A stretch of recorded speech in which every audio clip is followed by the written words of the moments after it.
because we come from communities where the truth doesn't always reach the headlines, but it lives in what we face every day. This is Changing Trends and Times, bringing clarity and context to the issues shaping our lives right now. No spin, no distractions, just real talk rooted in real impact. Now, are you ready to lean in and bring your voices into the conversation? Then, allow me to introduce to you a man committed to asking the questions that matter and breaking it down so we all understand. Your host, Charles King. Good afternoon, ladies and gentlemen. Welcome to another episode of Changing Trends and Times. I am your host, Charles King. Hey, thank you guys for being here. I really appreciate each and every last one of you that have been here to watch our shows, especially this series that we're covering, that's Left, Right, Black, the political parties, and the fight for representation. Today is episode 3. Episode 3 is Coded Language, the Southern Strategy. Yeah, this is a strategy that is that's been enacted ever since the before the civil rights movement. That's actually moving forward, and it is a strategy that has been used right now up to this day. And so, what I want to do with this episode is I want to give you guys the context in the synopsis, but also I want to break down the fact of the actual coded language, what it means, and how it was done, and how what we're seeing for today's Republican Party, how they're able to win without saying the words that they've always wanted to say about Black people. So, to start with this synopsis, this is let's go back to 1964. On the evening of July 2nd, 1964, President Lyndon Baines Johnson signed the Civil Rights Act into law before a room full of cameras and dignitaries. It was by every measure a moral triumph, as Johnson reportedly confided to an aide. He confided to an aide moments afterwards, perhaps a political catastrophe. "We've lost the South," he whispered. He was not wrong. The law that guaranteed equal rights to Black Americans also detonated the fragile coalition of Northern liberals and Southern white conservatives that had made the Democratic Party the dominant force in American politics for 30 years. Episode 3 of Left, Right, and Black tracks what happened next. The deliberate, calculated, and ruthless, effective Republican effort to harvest that wreckage. From Barry Goldwater's principled but politically explosive vote against the Civil Rights Act to Richard Nixon's carefully engineered Southern strategy to Ronald Reagan's evocative launch of his 1980 presidential campaign a few miles from where civil rights workers were murdered. This episode follows the arc of coded language in American politics, the way phrases like states' rights, law and order, and welfare queen, and forced busing became a sophisticated political vocabulary designed to signal racial anxiety while maintaining plausible deniability. The episode is anchored by the most candid confessions in modern political history. Lee Atwater's 1981 tape recorded interview in which the Republican strategist mapped in clinical, almost breathtaking detail exactly how the language of race evolved from the explicit to the abstract. By the time we reach to the Willie Horton ad of 1988, the full machinery is on display. This episode does not simply tell the story of the Republican strategy, it also interrogates the Democrats own complicated dance with black voters, the moral bargains made on both sides, and what it costs a democracy when electoral victory becomes more important than civic truth. So, ladies and gentlemen, um, what's going to happen here in this episode is I want to make sure I tell you guys exactly from the civil rights movement up to now. Please forgive me for that. How this goes and what was taking place. So basically, let me just set the scene for you.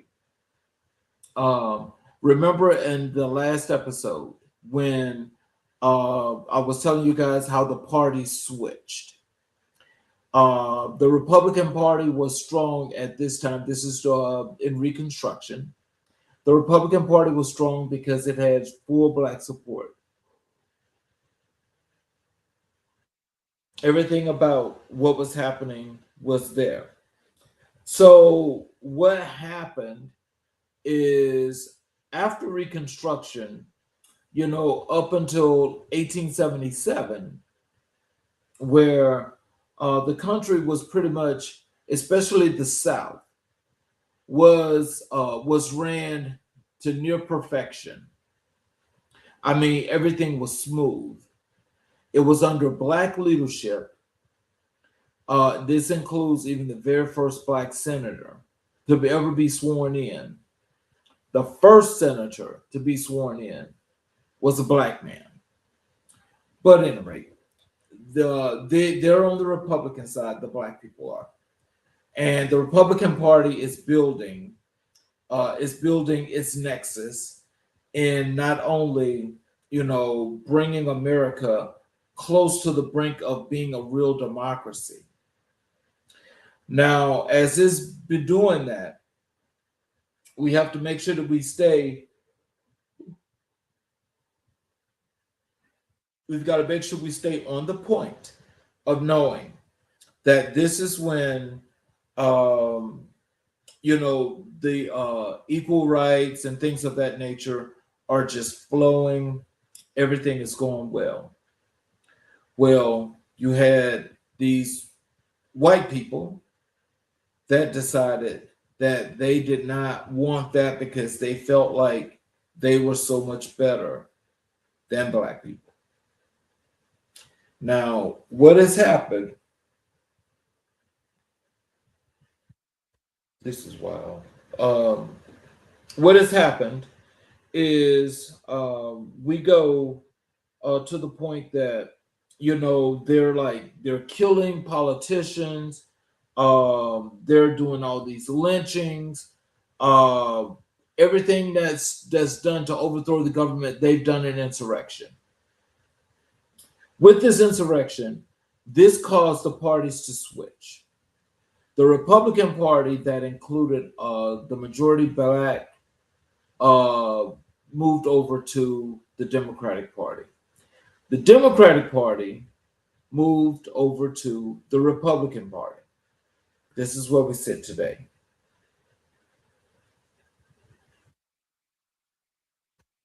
So in that whole thing, when that takes place,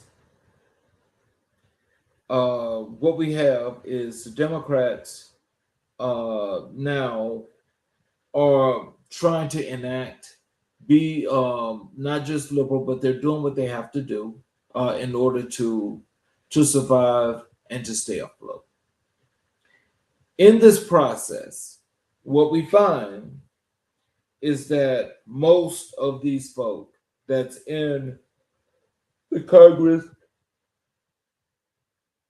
and the House, in the Congress and the House and the Senate, they're actually they're going at their debates and they're moving with, they're like total opposites.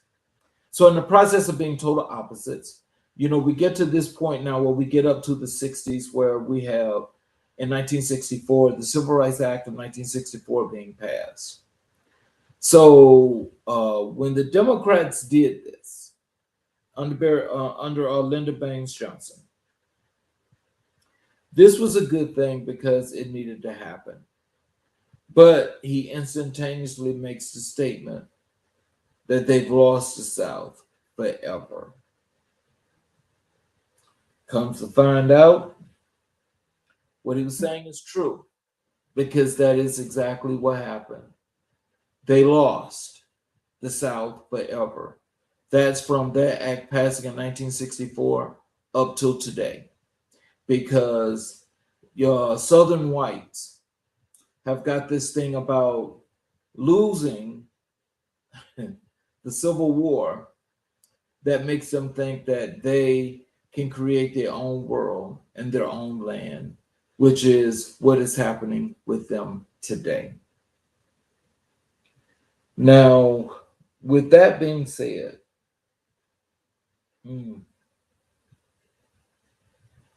this is turning out to be one of the worst things that could have ever happened. So, what happens here is I'm going to give you the historical background and the research on how this takes place. But as I tell you how this takes place, I just want you to make sure that you're following me, because it all comes down to when we say this coded language and the Southern strategy.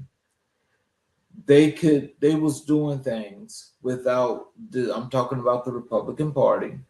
They're doing things that not only are unthinkable, but they are actually at the point of they're at the point of, really all about taking away every right if they possibly could. They are wanting to take away every right from Black people.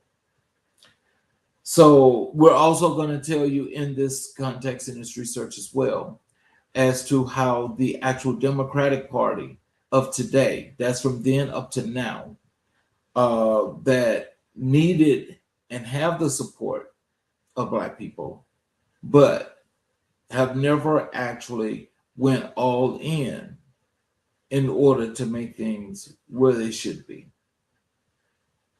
So as we go to this historical background and this research.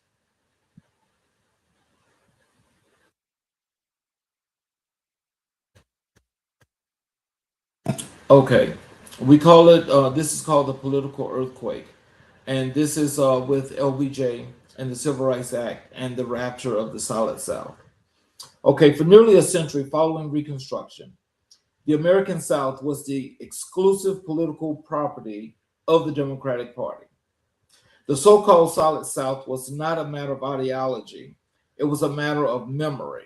Southern whites had associated the Republican Party with Abraham Lincoln, federal troops, and the humiliation of Reconstruction.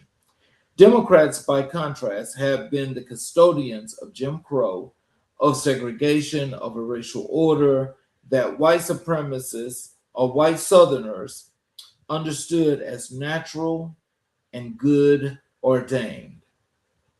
This was the foundation upon which the Democratic Party built its national majorities, an uneasily, deeply hypocritical alliance between Northern liberals and Southern white conservatives who agreed on almost nothing except the necessity of keeping Black Americans in their place. The Civil Rights Act of 1964 and Voting Rights Act of 1965 blew that foundation apart. Lyndon B. Johnson understood the political cost intimately. His aide, Bill Moyers, later recalled that on the night of the Civil Rights Act signing, Johnson pulled him aside and he in hushed tones, acknowledged that the Democratic Party had likely surrendered the South. The exact words have been debated, that is by historians, but the political prognosis was not the Democratic Party embrace of Black civil rights would unravel the Solid South, and somebody else would have to be their pick of the pieces, to pick up the pieces. So in other words, what we got here is when Lyndon Johnson signed the Civil Rights Act in 1964. What happened then is that white Southerners were not happy about that. And so just give the context, Lyndon Johnson was from Texas. And so he knew that going into signing of the Civil Rights Act of 1964, Voting Rights Act of 1965, what was going to happen is that Southern whites would totally turn against the Democratic Party forever. And by doing that, what that means is that there was nothing, not one thing they could possibly do would change the minds of these people and how they acted.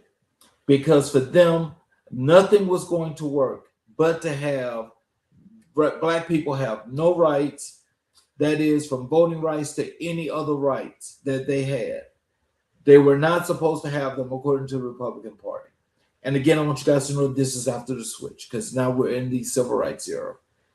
So in the process of doing this, what we find is that not only did this turn out to be one of those things that would lead to bad feelings, but it would lead to more of a fight than you can ever imagine. So we're going to start this out with Barry Goldwater and his opening salvo of 1964.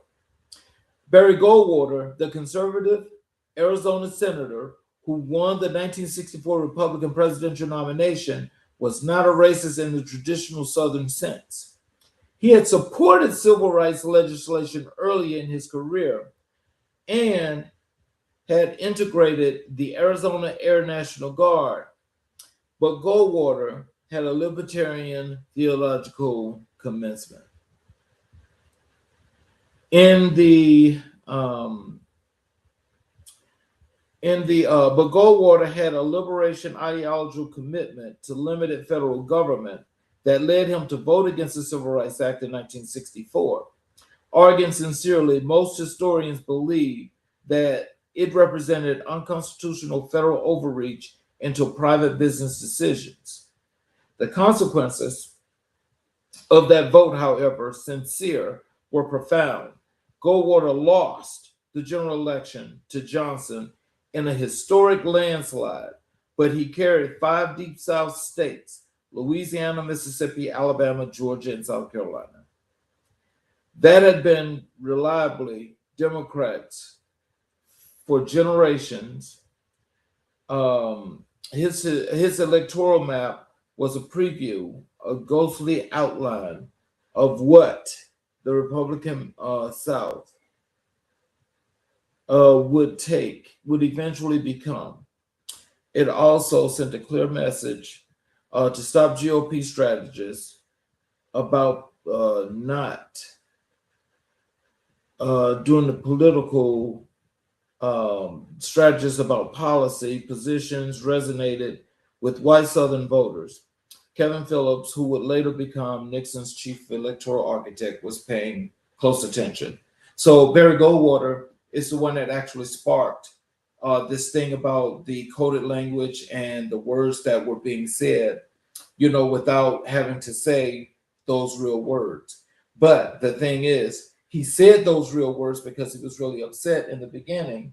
And when he said those things, he totally changed, transgressed, and went into something else. And it was on and popping. And now you've got this language that's being used today because the playbook is still in play right now. This is what they're doing today. And this is from way back in 1962, 1963, 1960. Okay.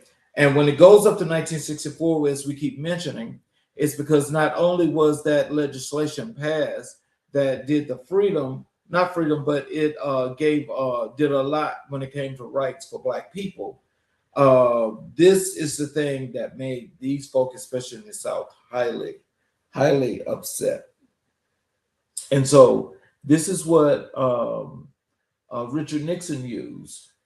And which is why he's actually being called the actual Nick book, for what's happening today, is what they call it, Nick's book. And he just took this and actually won a presidency back to back. And so Richard Nixon's 1968 presidential campaign is where the Southern strategy was formally engineered. The political landscape was extraordinarily volatile. Martin Luther King Jr. had been assassinated in April. Cities had burned, and the Democratic coalition was fracturing over both civil rights and the Vietnam War. George Wallace, running as an independent, was scooping up white Southern votes with undisguised segregationist fury. Nixon's challenge was to capture Wallace's voters without sounding like Wallace. So I don't know how many of you are not familiar with Richard Nixon, but Nixon was actually doing some of the strangest things that people could have ever imagined. And this playbook was enacted and it was played out just perfectly. It was done in layers. And in the layers that it was done, not only did it fracture the Democratic Party, but it actually put a lot of onus, on Black voters. And, which was not just a trying time, but it was something that was really real. And it was something that really made people feel very, very uncomfortable. So his strategist, Kevin Phillips, provided the blueprint. In his 1969 book, The Emerging Republican Majority, Phillips articulated the strategy with remarkable candor. The Republican Party's path to sustain national dominance ran through the white South, and that path required speaking the Southern racial resentments through the language of federalism, law, and order. So this is where law and order comes from. This is where states' rights come from. This is where, busing, all of these good things. And these are terms that were being used consistently because it's saying that this is being catered down and advantages are given to Black people, and Black people are just not worthy of whatever it is that they have because they're like not doing what they can do. And they just feel like people have to give them a handout. It's just all kind of little negative connotations that they use. But the man that started all of this, that really got this kicked off, was Lee Atwater. And Lee Atwater, the mechanics of the dog whistle. This came to open up primarily in 1981.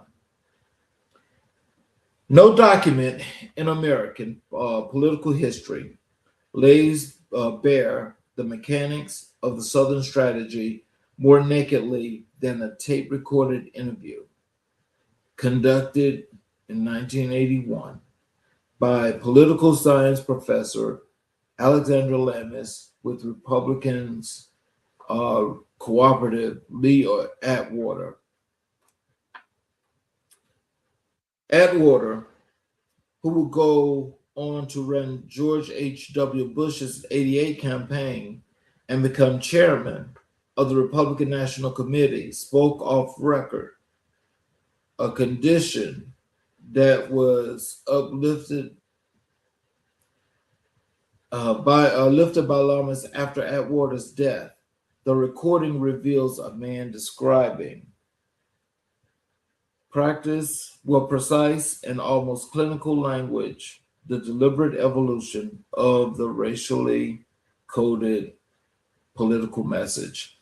So what he says, what Lee Atwater says, and he's using the words here in the beginning, is that you start out in 1954 by saying nigger, nigger, nigger. These are Lee Atwater's words, not mine. This is what he said in the interview. Okay, this interview was done in with Alexander Lamis, who published this in Southern Politics. Okay, and he started out by saying nigger, nigger, nigger. By 1968, he says you can't say nigger, nigger. That hurts you. It backfires. So you say stuff like forcing, busing, states' rights, and all that stuff, and white people understand that dog whistle. So this is the whistle for white people to understand that the Republican Party is listening to you. So I want you guys to pay close attention to your politicians today, those that are running these campaigns, because they use this language. And when they use this language, this is where we all should be calling this out.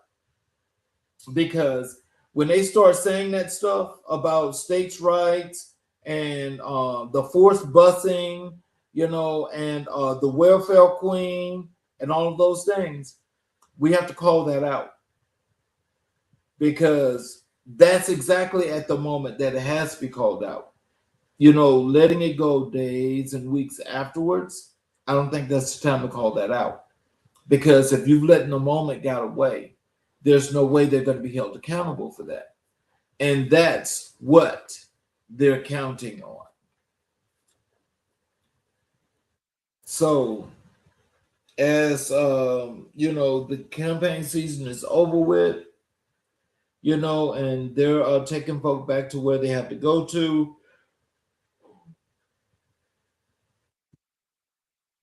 This right here turned out to be one of the most craziest moments, but it also turned out to be a turning point in Republican political history, because now they're using these terms, and like from Ronald Reagan, when he launched his campaign in Mississippi, he launched it off that term or that phrase, welfare queen, knowing that he's talking about Black people, and so just in doing that, these are the things that these people are saying, including George H.W. Bush's campaign, where his campaign manager was spoon feeding him this coded language about Michael Dukakis with the Willie Horton letter. And so as this goes and just keeps shifting, it only gets worse. It does not get better.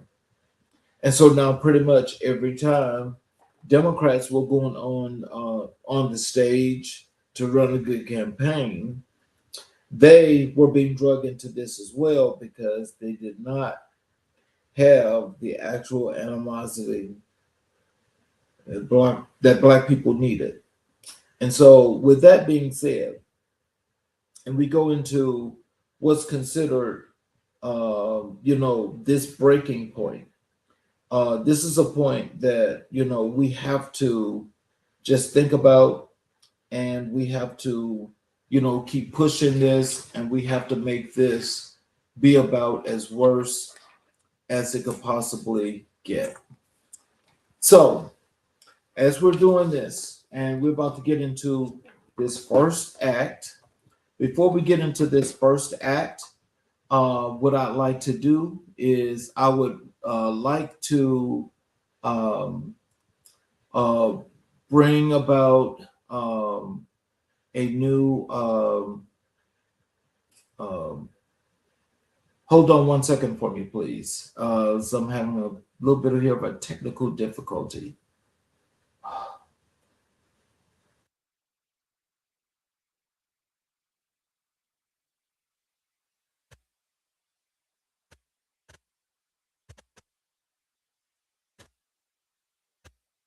Okay, we're not going to be able to do this. I was about to bring you guys about a commercial break, but anyway, let me just carry forward with this and go on through to what is considered the earthquake, and that's the Civil Rights Act and how it cracked the Democratic coalition and realigned the nation. In this case, as we remember back to 1964, and the Civil Rights Act there in Washington, D.C. What we're thinking about now is the way things actually broke down for the party. And when things broke down the way they did for the party was actually at a place or at a point that, its loyalty to the Black majority that it had for its strong support, they never would go all in. And so they wouldn't go all in, but they would only make face as to their feelings on Black people and the Black coalition. And so as long as they could win wherever they went, they were happy. But it did not say that they would do their due diligence and do what they're supposed to do to work with their key constituents. So what took place is after Lyndon Johnson signed the Civil Rights Act, what took place then was the turn of decades to come. And so once he did that, the blueprint which is that book that was enacted, it came to life. And when it came to life to put Democrats and the nation on high alert, as a matter of fact, because their whole thing was to destroy and to end the Democratic Party as we know it. So, with this being said, primarily what we're looking at is that the language that was just being used is just that of derogatory condensation. And what I've decided to not do is a lot of this language, I'm not going to use this language because I don't want to use it, and it seems like it's being sensationalized. But I will just tell you the context of what what folk from the conservative side, the Republican side are saying. These are things that are more than just sensitive to their Black counterparts. They really don't care. So what I am going to tell you is that Johnson did say that they've lost the South for generations to come, which has come to pass, and that is true, because this is after the Civil Rights Act of 1964, and then Republicans have never gotten more than 10 to 20% of the Negro vote. And so they need to work a little bit harder to get our vote. They need to work a little bit harder to get our vote.